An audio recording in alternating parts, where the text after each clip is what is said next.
বন্ধুরা, আমি হলাম রাতের শেষ অতিথি থেকে রাহুল।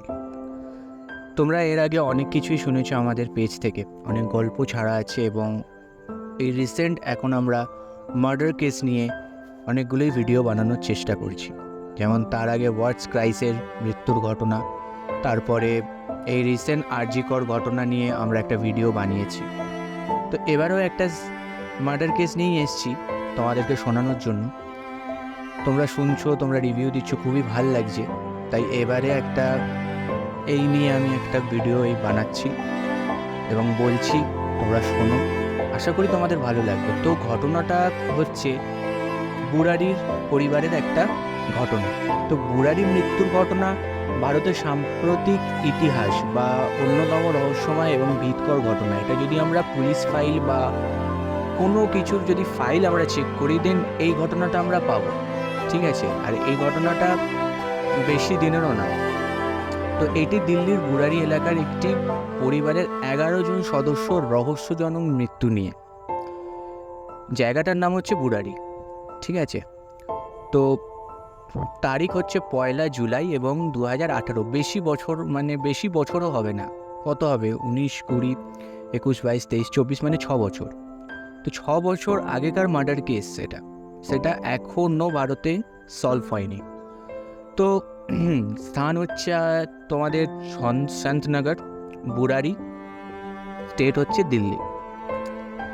শিকারী হচ্ছে চন্দাওয়াত পরিবার, 11 জন সদস্য, তার মধ্যে 7 জন মহিলা এবং 4 জন পুরুষ। এক প্রতিবেশী সকালে পরিবারের দুধ ডেলিভারি চেক করতে গিয়ে লাশগুলি আবিষ্কার করে। লাশগুলি সিলিং থেকে ঝুলন্ত অবস্থায় পাওয়া যায়, যা আচার অনুষ্ঠানের ইঙ্গিত দেয়। শিকারীদের এবারে ডেসক্রিপশানে আমরা আসছি। তো প্রথমে আমরা 77 বছর বয়সী নারায়ণ দেবীকে আমরা এখানে দেখছি, যেখানে পরিবারের মাতৃ এবং পরিবারের হেড বলতে পারো। তো আলাদা ঘরে পাওয়া গেছিল তার লাশ এবং শ্বাসরোধে মৃত্যু হয়েছে তার। নেক্সট আসছে নারায়ণ দেবীর ছেলে, অর্থাৎ যার কথা এখন আমি বললাম, তার ছেলে ভবনেশ চন্দাওয়াত।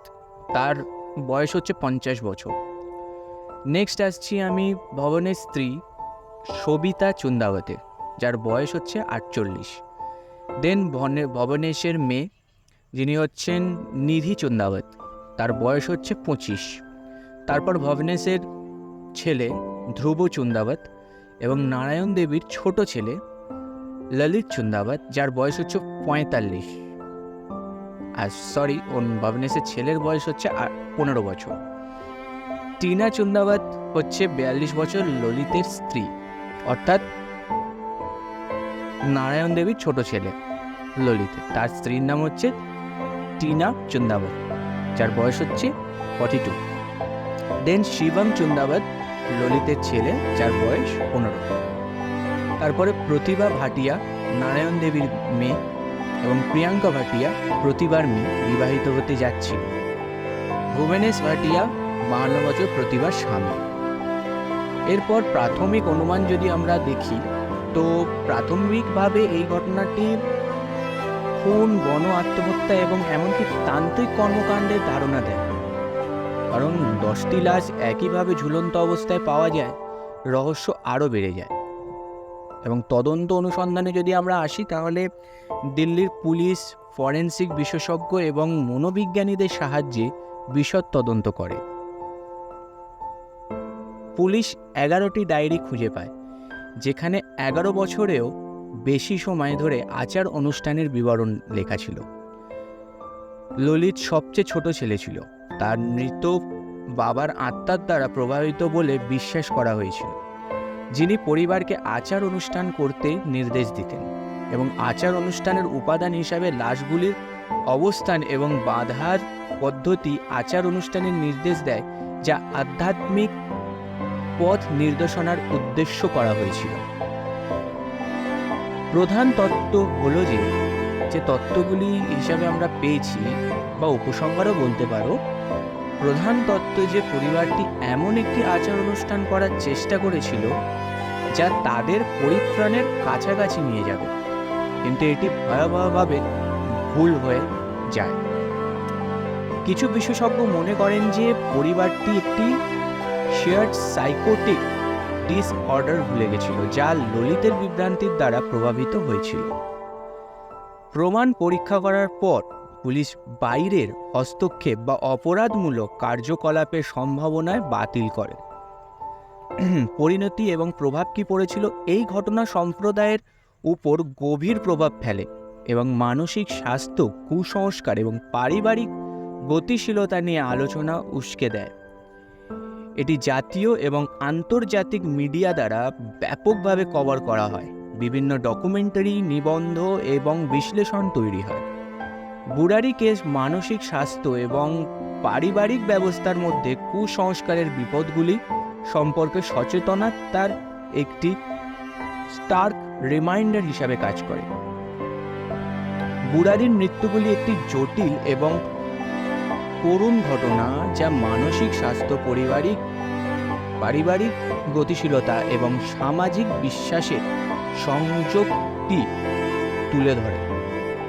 যদিও চুন্দাবাদ পরিবারের সঠিক প্রেরণা এবং চিন্তাধারা কখনো সম্পূর্ণরূপে বোঝা নাও যেতে পারে, এই ঘটনাটি মানসিক স্বাস্থ্য এবং কুসংস্কারের বিষয়ে সচেতনতা এবং হস্তক্ষেপের গুরুত্বকে চিহ্নিত করে। পরিবারের ছবি এবং বুরারির বাড়ি ডায়েরির অংশ, সংবাদ ফুটেজ এবং বিশেষজ্ঞদের সাক্ষাৎকার।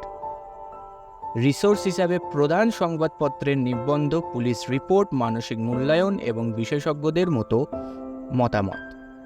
এই বিস্তারিত ওভার ডিউটি দিল্লি বুরারির কেস নিয়ে আপনারা ইউটিউবে ভিডিওর জন্য একটি শক্ত ভিত্তি প্রদান করবে।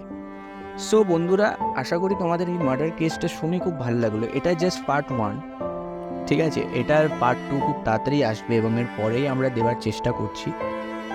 তো এইটা তোমাদের শুনে কেমন লাগলো প্লিজ আমাদেরকে কমেন্ট, রিভিউ দাও। এবং যারা পেজটাকে সাবস্ক্রাইব করোনি তারা প্লিজ তাড়াতাড়ি পেজটা সাবস্ক্রাইব করো এবং লাইক বাটন দাবাও।